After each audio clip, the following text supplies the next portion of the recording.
2026 आ गया है और अगर तुम इस वीडियो को देख रहे हो, अगर तुमने इस वीडियो पे क्लिक किया है, तो ये एक बहुत बड़ा साइन है कि तुम्हारी लाइफ में एक चेंज आने वाला है।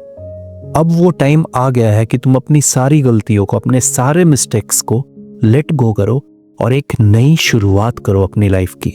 तुमने अपनी लाइफ में बहुत कोशिश किया चीज़ों को कंट्रोल करने का, रिश्तों को बचाने का, लेकिन अब वो टाइम आ गया है कि तुम इन सब चीज़ों को लेट गो करो और अपने थॉट्स को, अपने मन को पूरी तरह भगवान को सरेंडर करो।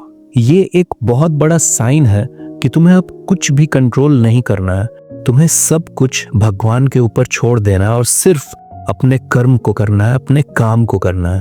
हर किसी के लाइफ में एक टाइम होता है ना, जब उसे कुछ चाहिए होता है, बहुत कोशिश करता है इंसान उस चीज़ को पाने का, लेकिन वो चीज़ उसे नहीं मिलती और तब वो भगवान से कहता है कि क्या मैं डिजर्विंग नहीं था, क्या मैं डिजर्विंग नहीं थी कि वो चीज़ मुझे नहीं मिली।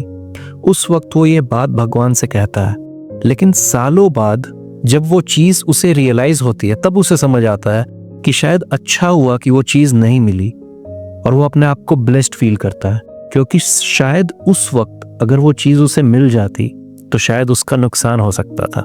ये बातें वो समझ नहीं पाता। हमारी प्रॉब्लम ये है ना कि हम अपने फ्यूचर के बारे में बहुत ज़्यादा सोचते हैं, बहुत ज़्यादा एनालाइज करते हैं, सब कुछ अपने कंट्रोल में रखना चाहते हैं, लेकिन हम ये भूल जाते हैं कि जिसने हमें बनाया है ना, उसने हमारे लिए हमसे भी अच्छा सोच रखा है, प्लान कर रखा है। इस बात को हम हमेशा भूल जाते हैं। तो ये वीडियो तुम्हारे लिए एक साइन है कि तुम्हें अपनी लाइफ में परफेक्ट नहीं बनना है। जो कुछ भी पहले हुआ तुम्हारी लाइफ में, उन सब को भूल जाओ, उन सब सारी चीज़ों को लेट गो कर दो और एक नई शुरुआत करो, भगवान पे भरोसा करो। आई नो कि हर किसी की लाइफ में एक ऐसा फेज ज़रूर आया होगा जब उसे लगा हो कि अब पूरी तरह सब कुछ खत्म हो गया, अब सब कुछ टूट गया, मैं बिखर गया, मैं बिखर गई, अब मैं अपने आप को दोबारा से खड़ा नहीं कर सकता। लेकिन उसने उस फेज में भी अपने आप को संभाला, अपने आप को स्ट्रांग बनाया, अपने आप को बिल्ड किया। अगर तुमने अपनी लाइफ में ऐसी किसी भी सिचुएशन को फेस किया है ना, तो याद रखो कि भगवान तुम्हारे साथ है हमेशा, और वो तुम्हें कभी भी हारने नहीं देंगे। You just have to believe in God more than anything. बस अपने मन को सच्चा रखो, प्योर रखो। अगर तुम्हें आज अपनी लाइफ में कुछ चाहिए और वो तुम्हें अभी भी नहीं मिल रहा है ना, तो आंखें बंद करो और भगवान को सरेंडर कर दो, उन पे छोड़ दो। जितनी बार तुम हारो, जितनी बार भी तुम टूटो, जब भी तुम्हारा मन करे कि अब मुझसे नहीं हो सकता, अब मैं हार गया हूं, अब मैं टूट गई हूं, उतनी बार भगवान को सरेंडर करो। याद रखो कि प्रेयर्स में बहुत ताकत होती है।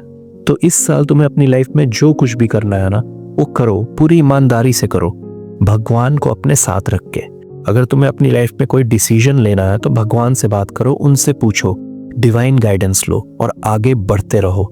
जब भी तुम्हें लाइफ में कुछ समझ नहीं आए, तुम पूरी तरह होपलेस फील करने लगो ना, तो याद रखो कि तुमसे भी ऊपर, तुमसे भी बड़ा कोई हायर सुपर पावर है जो तुम्हें देख रहा है, जो तुम्हारे साथ है। इसलिए उस पे बिलीव करो। ये एक साइन है कि वो तुम्हारे साथ है।